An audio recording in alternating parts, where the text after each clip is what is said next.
Hi, Annie. Hey, Eirini. Very nice to see you. Thank you so much for joining us tonight. Thank you for having me. I'm very excited. Great. I'm going to hand it over to you. Thank you. Let me share my screen. Up. 1 second. There is an issue here. I am dealing with it. And yes, I have it. Let's do this then. Emotions in design. I'm very excited about this topic, and that's why I would like to share it with you. But first, I would like to introduce myself. I'm Eirini. I am working on digital product design for the past 8 years. Industrial design engineer by education, and I did my specialization in interaction design at TU Delft, and this is where I learned the design for emotion that I'm going to talk about it today. I've worked at KLM Airlines, at ING, NG Datacamp, and currently I'm working at Proxyclick, a Belgian scale-up. And here you can see myself in the Mediterranean coast having a beer in the summer because I'm Greek and I really love that part of the world.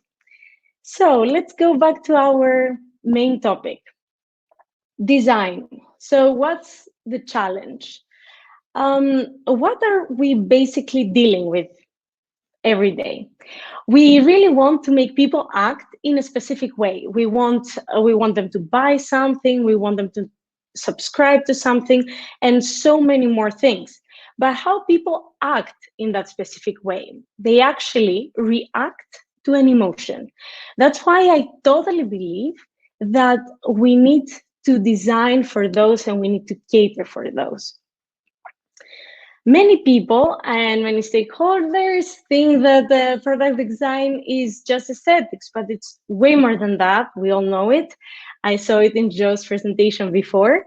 It's also about meaning that the users attribute to the product that they're using and emotions that they are feeling while they're interacting with it. And today I would like to share a framework that I use in order to create a holistic product experience, checking all those points, aesthetics, meaning, and emotion. What's the best way to do that? Of course, I'm going to share a use case in order to see it better with us. And of course, we always start from the user. And here we have Anna. She's a millennial. She's based in Brussels. She works as a product owner at a tech company, and she really loves weightlifting and cycling. And her main concerns are her health, her physical performance, high, as you can see, she's weightlifting, and time management, and of course, her environmental impact on Earth. That's why what she tells us is that I want to reduce my meat consumption while eating healthy, taking care of my iron deficit, and hitting my protein goals to perform well during sports. So what's the product that we are offering her? It's called Nurture. It's a mobile application with which she can improve her eating habits with scientific evidence and create sustainable ones and learn why she do things and what does the science say, and of course share and connect with others about her passion. So let's see what the team did in order to design this product. And let's start by the basics. As we said, first we go with aesthetics. The definition of aesthetics in that framework is that we are using them to make the first impression to last. We want the people to be attracted by our product, but of course, aesthetics are subjective, and many times we have seen that stakeholders or other people are usually dictate the final state of our product. But if we nail it, our target group will really love our product. And what I'm proposing here, in order to see it holistically, is to check aesthetics in 3 different levels. We start with the very basics, the characteristics. What are the sounds, the colors, the shapes, everything that characterize that product? And to ask the question, is the product attractive to the user? Then we go to the function. Does it look like what it does? Does a button look like it's a button? Can we read there what we are reading, etc.? And then about the context. And here, aesthetics and context is about branding. Is it consistent with the brand? So let's take just one page, the main page of this application, in order to see that we can use this framework from a very small thing to a very big one. And here we have the main page. Here she can, Anne, sorry, can see what she has planned to eat today and what she did the previous days of the week and what she will eat, what she has planned for the next ones. So let's go very basics, the characteristics. We picked electric blue, clean white, some colors that really appeal to millennials. Then rounded edges for the flow. And we have a condensed font to have a bit more character. And then let's go to the function. We have up here arrows. We have the add and check icons. We have the menus here. And of course, the two sections, that one is a very dark color and the other one is white. And of course, what we said on the context, it is consistent with the brand. So that was aesthetics for this page. Let's go to the meaning. What is meaning? Meaning are the associations that people make with their product. And it's very important because it is influenced by the people's background, cultures, and previous associations. That's why it's a big challenge, because you really need to know well your target group. And usually it's very difficult to understand it, and most teams don't design for it. That's why Joe as well, I guess he was dealing with user research and trying to bring people along. And why do we care so much about that? Because meaning it really allows us to control the message that gets to our target group. And let's see it in those 3 points that we shared before, the characteristics. And here we are dealing with familiarity. Do we want the characteristics to be familiar? In this case, we do. In the function, the meaning of all the things that the users are seeing and interacting with, are they clear? Can they do the actions that they want? And then finally, the meaning on the context. And that has to do with the lifestyle, with the situation, with what is going on around them. Is this project, this product enhances the lifestyle of the users? Let's see it on nurture again. And let's go to the familiarity. Anna is a product owner at a 10 company. She probably sees a bar chart almost every single day. So it's something very easy for her to see, and the average and the predictions. And this graph, she will see it every single day. So we are really investing in familiarity here. And then we have the function, clarity. We can see that this white page, this white part of the page, are the actions. And in the blue, we have reactions, because if you add something from here, this graph in the middle changes. And of course, we have more things in function, like the orange color, that it's what she already ate, the today that she has white, what she's about to eat, and the one with the lower opacity, that it's what she's predicting to eat. And finally, the context. The context is very important here. It enhances her lifestyle. Why? She said that she wants to have a specific protein goal. So having the macronutrients up here are very important. Also, she said that the time management is important for her. So having here the preparation time, or the grams for getting very quickly the ingredients for the meal, it's also very important. So it really enhances her life and just makes it better. So let's go to the most exciting part of the presentation. Let's start with what is an emotion.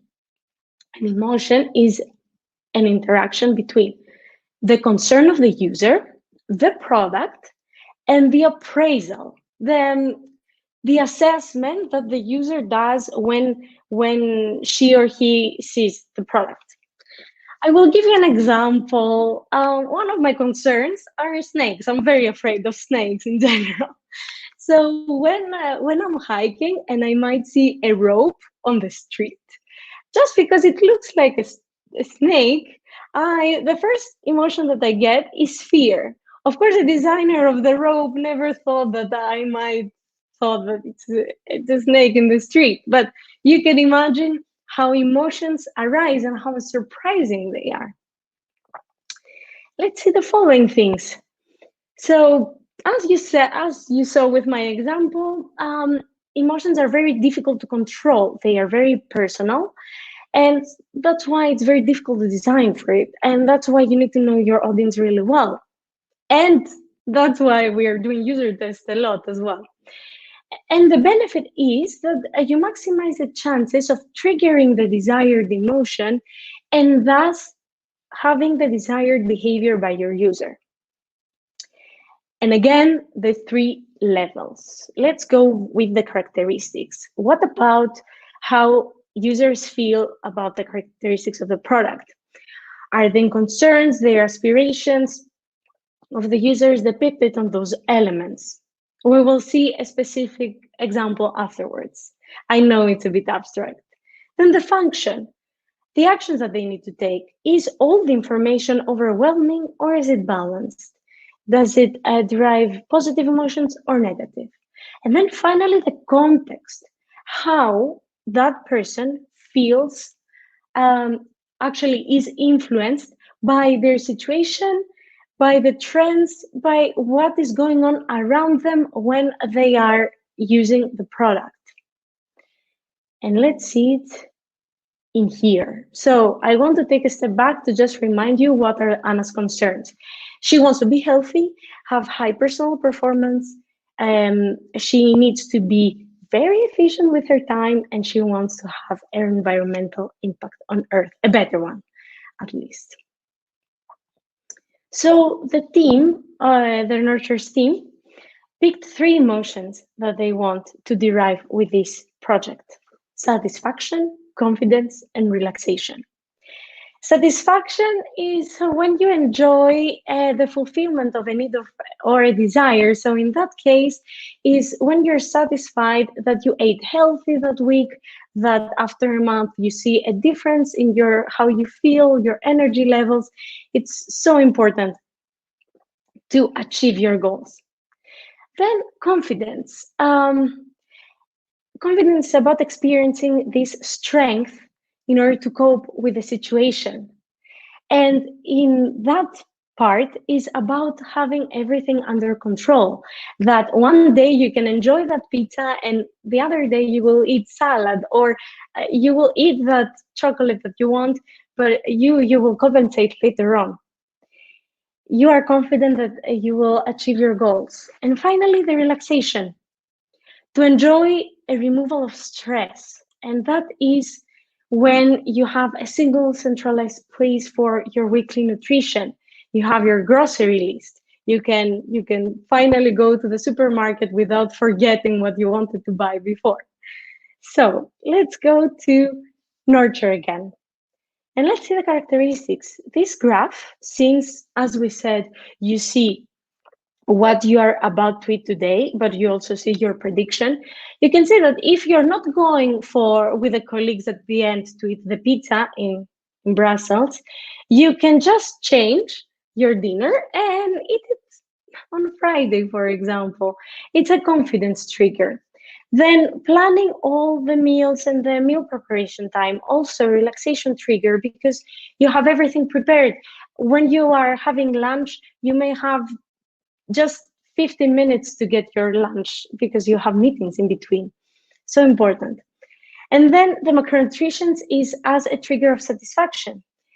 Anna, for example, here, she wants to have to eat 100 grams for protein per day. So seeing that she has eaten already half of it, it's a great satisfaction.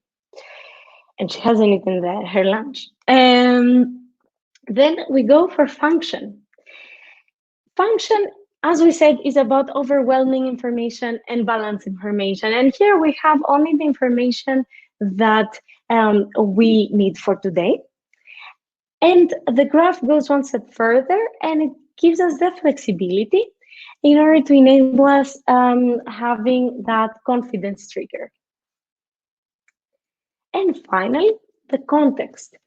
She doesn't have anymore, or I or you, to feel pressured when you wanted to eat healthy, but actually you're going out with colleagues, with friends, you're going out for a barbecue, and you can deal with that. You can deal with the birthday, with the birthday cake and everything. It's all here, and everything will be okay. You can manage that.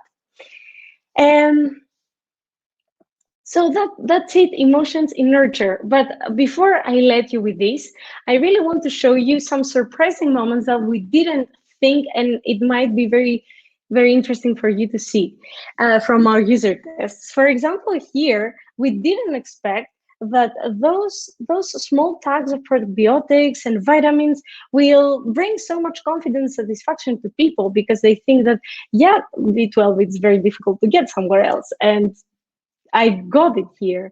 Or the function level of confidence when they are preparing their week and they are logging in just one type of healthy breakfast, and then they can have 2 brunches for the weekend, which is awesome.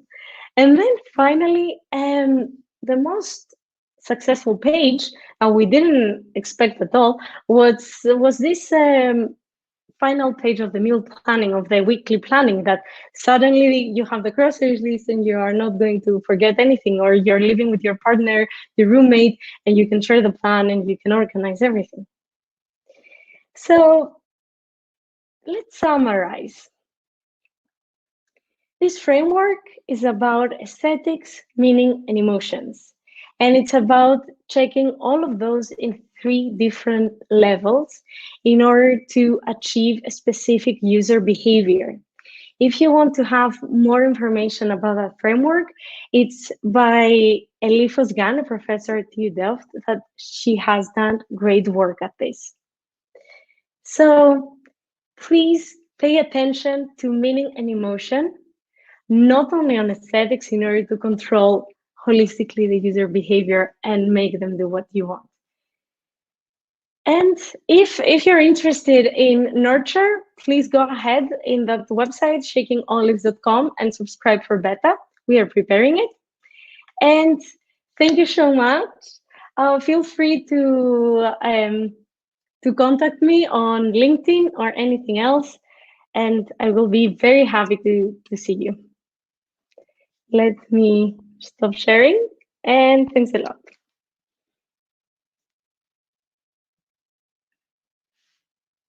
Anne? There I am. Hey. Okay. Oh my gosh, thank you so much. That was such a delightful talk. Thank you. And also a perfect follow-up to the first one, because connecting emotionally to customers or users is such a key part of developing intimacy. So we had a really nice synergy between the 2 talks today. It was great. I think so too. Thank you. Yeah. And I love the example too, because diet apps can sometimes be so problematic, or anything that's tracking health, yes, because there's a lot of guilt associated with needing to make adjustments in your daily life. And a lot of these apps tend to just kind of focus on reporting and feedback and tracking stuff, and you feel like if you made a bad decision, or if you had to adjust, then you feel guilty about it. And I love how you built in empathy for that. The fact that sometimes there's nothing else, we just have to adjust to life, and we order pizza, and we say, well, I'm just gonna make up for it later this week, or I can put off that dinner plan to later in the week and make a good choice now. Like I love that you built in flexibility, because that's all based on emotions. So kudos to that. That was a really, really great example. Thank you. So thank you for speaking tonight. I'm actually just going to adjourn straight to the sessions and networking. If you have any questions or want to talk to Eirini about her talk, please find her there. I know I will definitely join you afterwards and have a quick chat. And that is that's our show for the evening. Before I let you go, I just want to give a really big shout out to our volunteers who work really hard behind the scenes. You always see my face here, but you don't see the faces of people who do a lot. Bavo is tirelessly working behind the scenes, not only with the planning of the events, but also the actual execution of them. He's our stage manager behind the scenes that's putting people on and off stage and making sure all the technicalities happen. And we also have Pim and Petra, who are just a rock of support when it comes to making sure that everything gets done, that the social media posts happen, that our banners are made, that videos are uploaded and shared, and we wouldn't be where we are without them. And I just want to give them a really nice shout out this month. It's been a tough year with the lockdown, and I'm so happy that they're with us. So thank you very much for a great event, and thank you again to our hosts and our sponsors and our speakers. I would love to see you again next month. Again, it's going to be the last Tuesday. We'll be back with 2 more speakers around UX, and keep an eye on our Slack channel and our meetup page to sign up. And with that, I will wish you a good night, and I will see you in the sessions or networking. Till next time.